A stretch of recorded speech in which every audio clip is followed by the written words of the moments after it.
Shabbat Shalom, habla Manuel Domínguez, gracias por ver mi canal. El día de hoy hablaremos de Parashat Toldot, esta porción de las generaciones que nos corresponde del libro de Bereshit o del libro de Génesis, capítulo 25-19 hasta el capítulo 28-9. Y en este libro, que también está históricamente muy nutrido de sitios arqueológicos, de sitios que podemos, de ciudades que aún hoy persisten, que podemos ver físicamente allí en la tierra de Israel, también tiene unos sentidos espirituales muy profundos que a veces pasamos por largo por ser una porción, digamos que centrada en unas historias, pero en otras no tanto. ¿Y qué podemos ver en esta porción?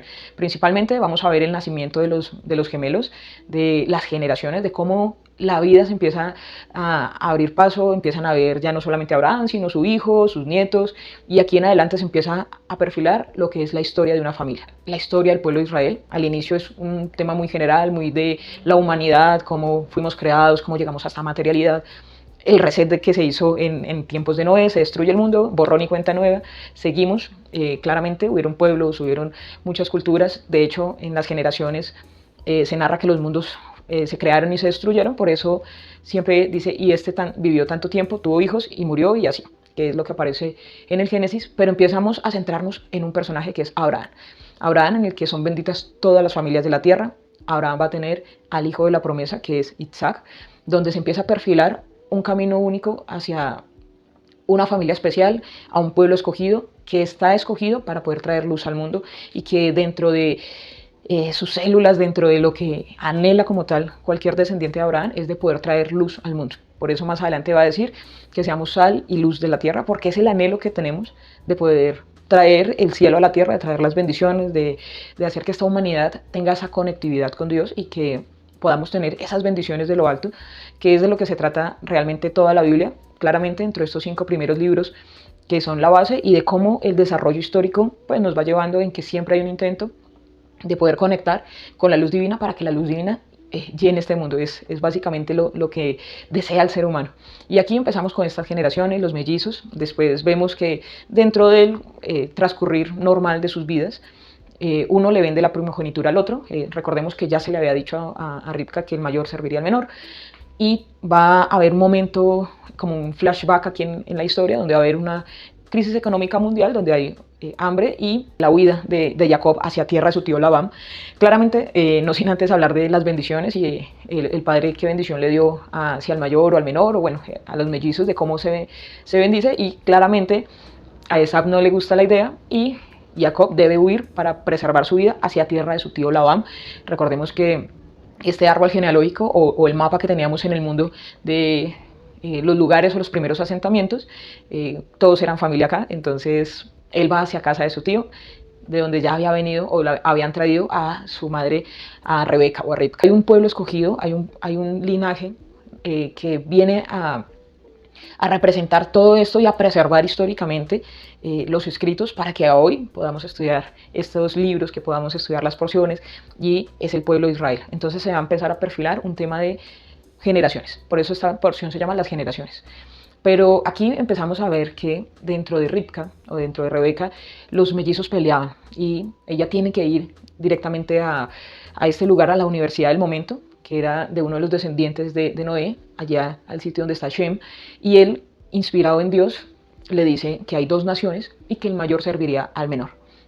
Claramente, después de esa revelación, van a tener como tal un surgimiento natural de las vidas, de vivir de forma tranquila y hasta que ya cuando son adultos, pero no entendemos el por qué Isaac amaba tanto a Esaú. Y a veces hablamos muy poco de lo que es Isaac. Recordemos que ellos son las carrozas de fuego o esos representantes de esa inyección de energía divina en este planeta, así como Abraham fue la bondad, Gesed. Geburah, que es la fuerza, está representada en este personaje que es Isaac, pero también representa los límites. Y dentro de los límites, él decía, pues es el primogénito, se le dará la descendencia a él. No es el mismo caso que le sucedió a él, porque eran 2 madres diferentes.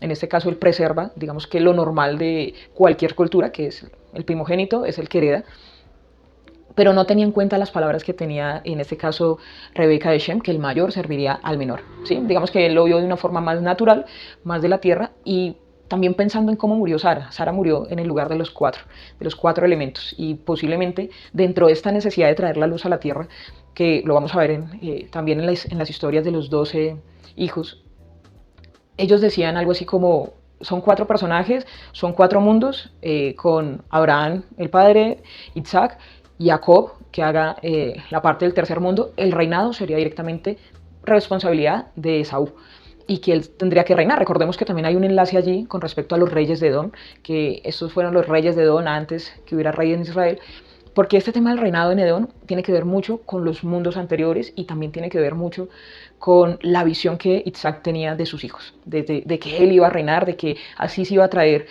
la secuencia de la energía divina por los mundos y que en Esab o en Esaú iba a estar el reinado. Pero la historia que el Eterno tenía preparada, el recorrido histórico iba a ser diferente. Recordemos lo que también Dios le dice a Abraham, que su descendencia iba a estar un tiempo en cautiverio hasta que fuera llamada a Egipto, y ya va a empezar el libro del Éxodo cuando pasa esto. Y vemos a un Isaac que entiende, que fue instruido en la Torá, que también cumple los mandamientos, como lo dice aquí mismo: te voy a dar descendencia porque cumples, así como tu padre Abraham cumplió los mandamientos, cumplió la Torá. Entonces, como Abraham cumplió Torah, Abraham cumplió la ley, también te vamos a bendecir a ti, porque es una bendición generacional. Lo mismo que le pasa al rey David, que dice que va a bendecir a Salomón por las cosas buenas que hizo su padre David, y así con todos los reyes de Israel. Vamos a ver qué dice: y este hizo bien como este rey bueno. Entonces, por ser descendencia va a tener las cosas bien. Y también en los reyes de Israel dice: pero ese hizo como el rey malo Acab, entonces siguió esos pasos. Entonces estamos hablando de un tema de ejemplo de padre, de si cumplió o no cumplió, de si cumple los mandamientos y obedece al Eterno en su dirección, y de esa forma son bendecidos. Y ese momento de bendición va a pasar justo después de la historia del nacimiento, después de la venta de la primogenitura, donde uno dice, están en la vida natural, normal, y uno dice: ¿para qué me sirve la bendición? La menosprecia y compra, el hermano le compra con la comida esta bendición. Y acá abrimos un panorama de discusión muy amplio, que es: ¿qué sostiene a qué? ¿Lo material sostiene a lo espiritual? ¿Mis acciones físicas sostienen mi fe? ¿O mi fe sostiene mis acciones físicas? ¿Lo espiritual sostiene lo material o lo material sostiene a lo espiritual? Y es lo que vamos a ver en los escritos más adelante. Muéstrame tu fe, yo te mostraré mi fe por las obras, porque la fe sin obras es muerta. Y aquí hay todo un tema de que debe ser un de acuerdo, en que yo viva conforme a mi fe, que mis acciones sean conforme a mi fe también, pero no quiere decir que solamente mis acciones pueden estar soportadas sin tener una conexión con el Eterno. Es totalmente antagónico una cosa de la otra, o es totalmente un equipo el tener la bendición espiritual y que también traigamos esa bendición hacia el mundo, porque debemos ser sal y luz de la tierra, debemos ser personas que traen luz al mundo. Y durante ese tiempo, después de la venta, va a aparecer esta crisis económica mundial, va a aparecer este momento histórico donde hay hambre en la tierra, donde simplemente dentro de los ciclos naturales del planeta hay un momento en donde hay hambre, hay un momento climático diferente, pero Dios le dice: no vayas a Egipto, y se queda él en la tierra de Israel. Nuevamente hablando de que Abraham es Gesed, la bondad, pero los límites, la fuerza de Geburá, representa que Isaac también se quedó como tal en los límites, y nuevamente siguiendo los pasos de Abraham estuvo en los pozos. Y acá hay algo muy, muy especial con respecto a los pozos. Sabemos que Beersheba es un sitio que está aquí en Israel, que es un sitio muy cercano a Jerusalén, que está muy cercano también a los sitios donde estuvieron los atentados. Va a pasar casi que la misma historia de Sara, pero en este caso con Rebeca, donde dice que es la hermana. Este es un poco más rápido en darse cuenta de que no es la hermana sino la esposa.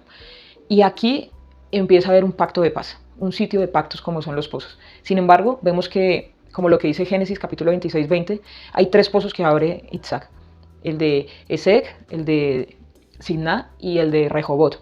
Los 2 primeros son un tema de conflicto porque hay una rencilla allí.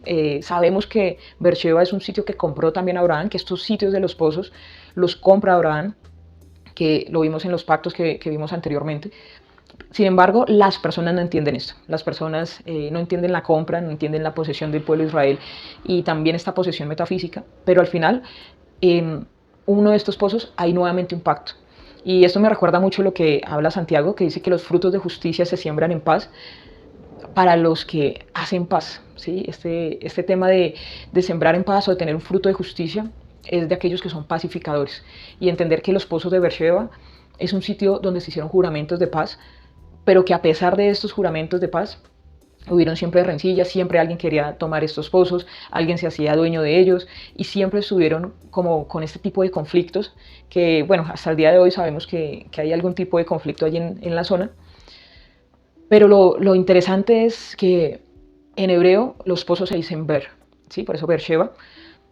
Pero si vemos Ber, también lo podemos permutar con algo que dice creación, que es creo. Y aquí mismo lo que vemos es que para que nosotros podamos crear algo necesitamos tener pozos, necesitamos hacer un trabajo físico donde puede haber agua, ¿sí? Donde el agua que viene de lo alto, esas bendiciones, puedan llenar lo que somos nosotros, que somos vasijas, que podemos tener luz. Así que tenemos que sí hacer un trabajo físico, tenemos que hacer las cosas, pero no podemos ignorar que siempre va a haber algo que se llama envidia, que es algo natural en el ser humano, y la envidia surge directamente de creer que otro tiene algo que yo merezco, de creer que otro tiene algo que porque yo no lo tengo. Y este tipo de características que están en todos los seres humanos, que es la envidia, es precisamente lo que tenemos que luchar acá, teniendo normas claras y teniendo bondad, teniendo ese equilibrio entre Abraham e Isaac para poder llegar a un equilibrio que es Jacob, el dar, el recibir, pero también el compartir, porque cuando compartimos las cosas es mejor dar que recibir, es mejor compartir con las demás personas para que yo también disfrute de aquello que estoy dando, y debemos combatir lo que es la envidia, porque eso es lo que genera las guerras en el mundo. Podemos hablar en la porción del día de hoy de un sitio donde se hicieron pactos de paz, del sitio de los 7 pozos de Beersheba, pero también lamentablemente tenemos que hablar de que muchas personas quieren esta tierra por un conflicto de envidias, de no entender que el otro puede compartir, de no entender que el otro puede tener, que bueno, de hecho acá Abraham compra el sitio, entonces como hablábamos de la cueva de Macpelá, actualmente no es parte del Estado de Israel, pero Abraham la compró, ¿sí? Abraham la compró para y sus descendientes, y asimismo entender que esta tierra que se compra por dinero o por un tema militar, histórico, que hay durante muchos siglos en esta zona, va a darnos a entender que lo que debe combatir el ser humano es no tener envidia. Los mandamientos, los famosos 10 dichos, va a decir que no se debe codiciar lo del otro. Es un principio básico para poder tener paz, el no codiciar lo del otro, sino entender que cada quien tiene su porción, que cada quien tiene su bendición, y es acá donde empieza a tener sentido por qué habla de bendiciones en esta porción. Porque lo que sostiene el mundo, lo que sostiene lo material, es eso espiritual. Lo que sostiene la economía es esa bendición del cielo, lo que sostiene que no esté tu salario o tu sueldo en un saco roto, sino que el dinero realmente pueda ser beneficioso y que tengas para todo lo necesario, es porque hay una bendición en lo espiritual. Entonces debemos conectar lo espiritual con esto material, es lo que debemos tener acá, y al final vemos que la bendición generacional, que al final va a ser las 12 tribus de Israel a través de Jacob, que se le cambia el nombre, después de vencer al ángel, que algunos dicen que también es el ángel de Esaú, o que luchó contra algo que le envió Esaú.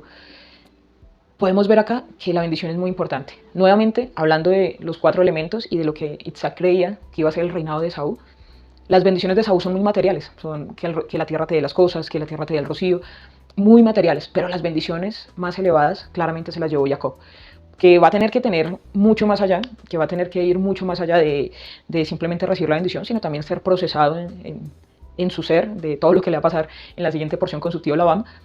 Pero vemos acá que el mundo se debe corregir. Se corrige el tomar la bendición con un engaño, así como la serpiente engañó a Eva. Aquí con engaño se quitó la bendición y se tuvo en el curso correcto.